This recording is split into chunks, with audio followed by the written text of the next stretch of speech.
तेजेश्वर काय रे Tejeshwar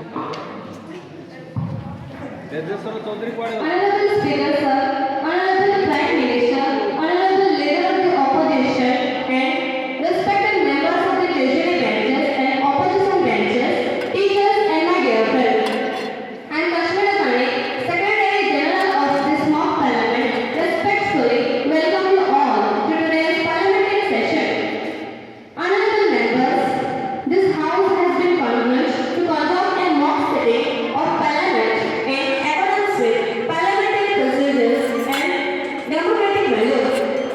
With the permission of the Honorable Speaker, I would like to inform the House that today's agenda includes: first, question hour; second, introduction of the bill, that is, Digital Personal Data Protection Bill and National Sports Governance Bill; third, general discussion and debate for voting on the bill.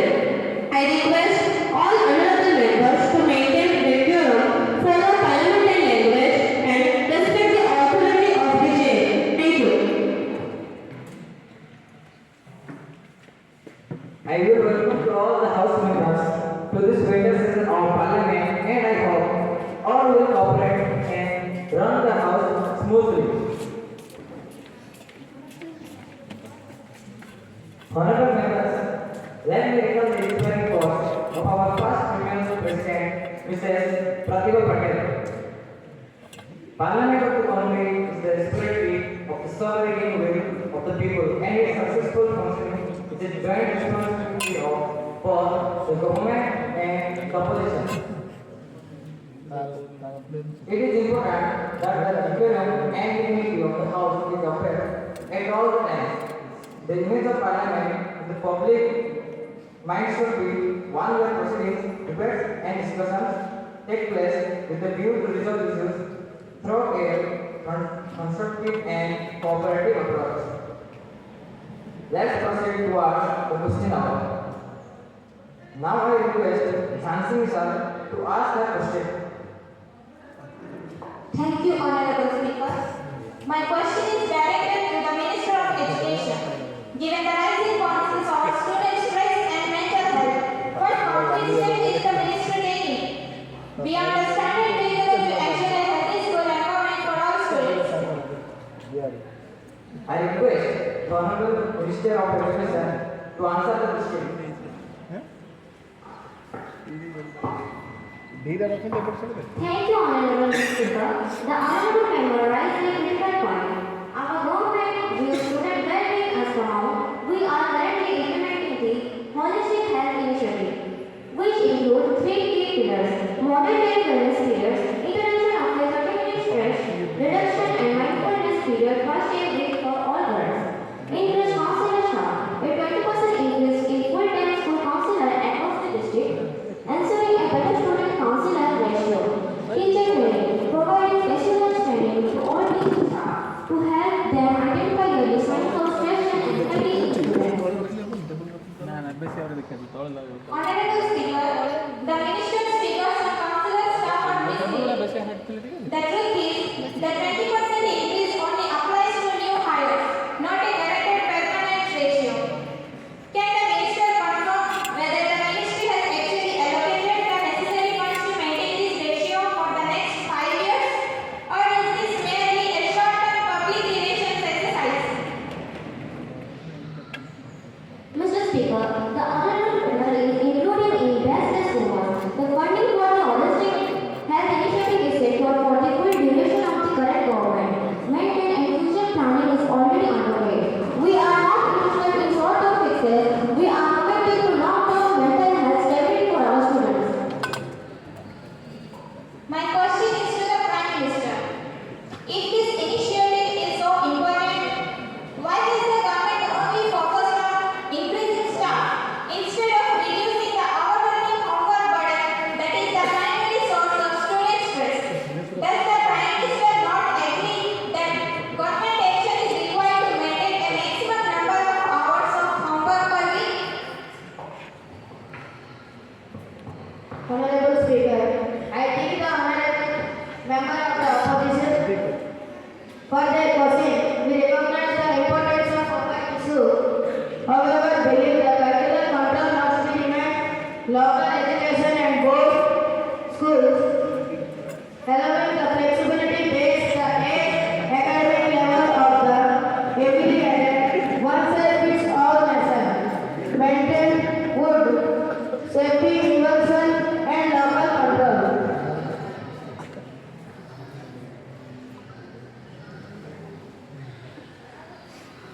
I request to Ms. Nisika Mandri to ask the question.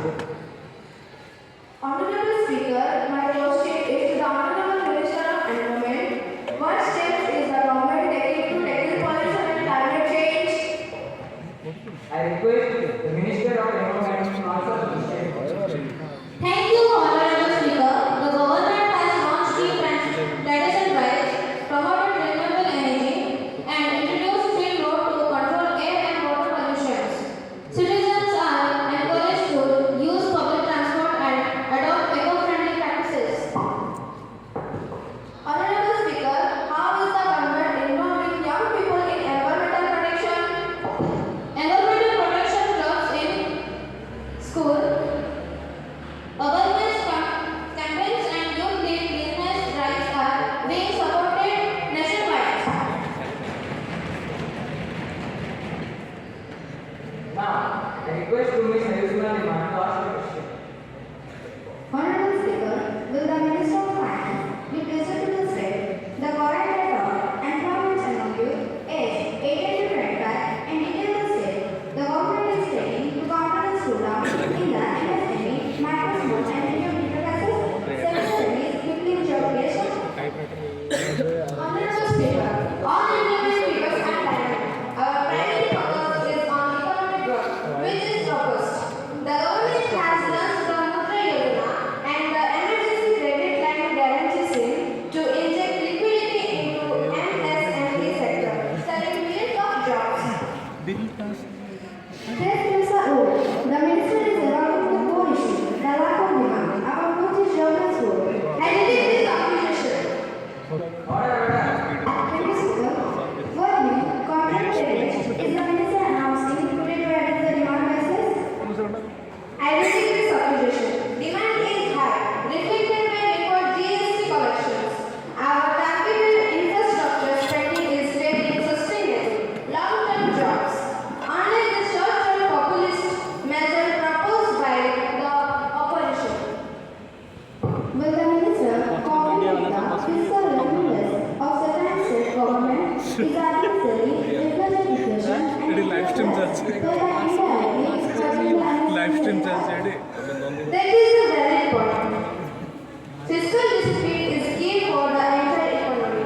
The central is constantly advising states to maintain healthy financial practices.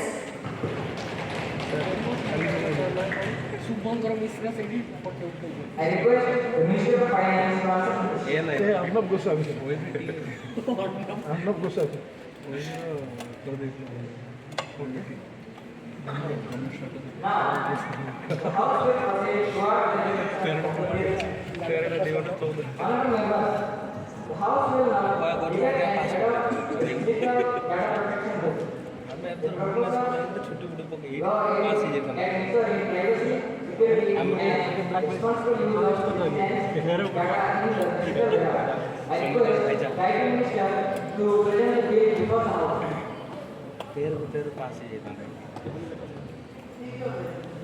ଆଉ ଦି ତିନି ଘଣ୍ଟା ଲେଖିଦେବି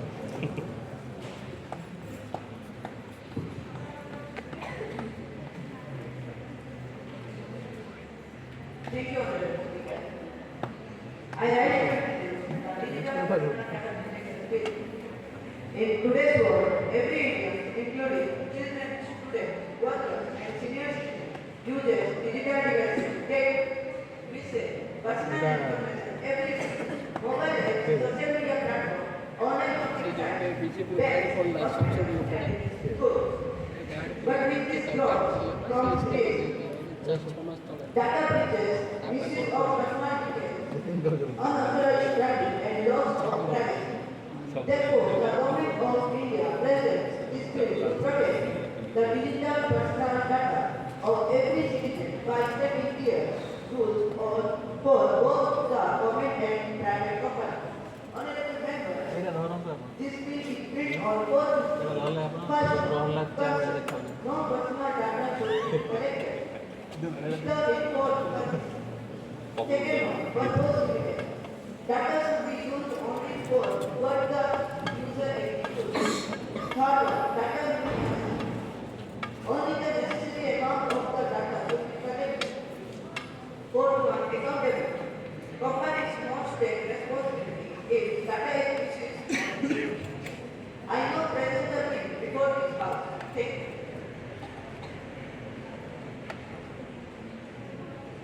Thank you, Minister. The motion is now open for discussion. Now, I request the ruling party members to share their views. Now let's speak. With ये बहुत जोर बोल रहे हैं।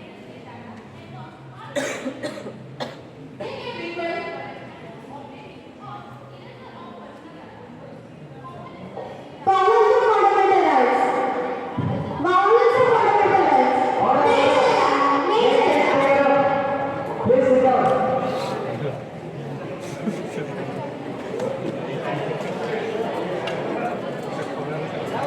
The Education Board of India will be established to investigate violent and informed matters. Sensitive data have extra-grade protection in this way.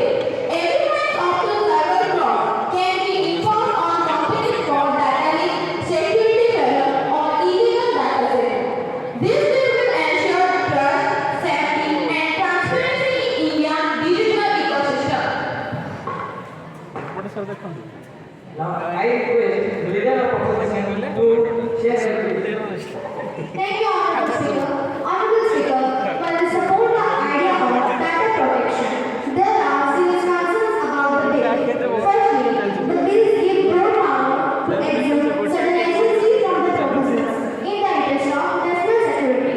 This exemption may be misused. Secondly, the bills allow the government to decide which organization must comply strictly with law and its needed mark. This discretionary power is risky. And thirdly, the bill does not mention a strong safeguard against government surveillance. If the government will access to the data of millions of citizens, what ensures that it will be not be misused for political purpose? Kasturi madam ପଛରେ ବସିଲେ ଓହୋ ଆପଣ ପଛରେ ବସିଛନ୍ତି The House invites delegates to share insights. ଆପଣ ଆଗ ଧାଡ଼ିରେ ବସିବା କଥା ବର୍ତ୍ତମାନ BJP Thank you, Honorable Speaker. This bill is aligned with global standards, such as the EU's GDPR. Key standards include citizens must give clear consent before the data is used, right to withdraw consent anytime. Companies must delete data once its purpose is served. Heavy fines for data breaches. However, the exemption clause government agency must be narrowly defined to prevent overreach. The House now invites the opposition members to share their views. Honorable Speaker, I would like to add another important point. The bill demands that individuals make constant choice about consent, withdrawal, and data sharing. But in a country with such digital literacy gap, how will ordinary citizens understand complicated consent forms? Moreover, the bill lists new emphasis on user consent but less on company responsibility. Big tech companies have far more power than ordinary users. The law should hold companies strictly accountable instead of burdening citizens with legal responsibility.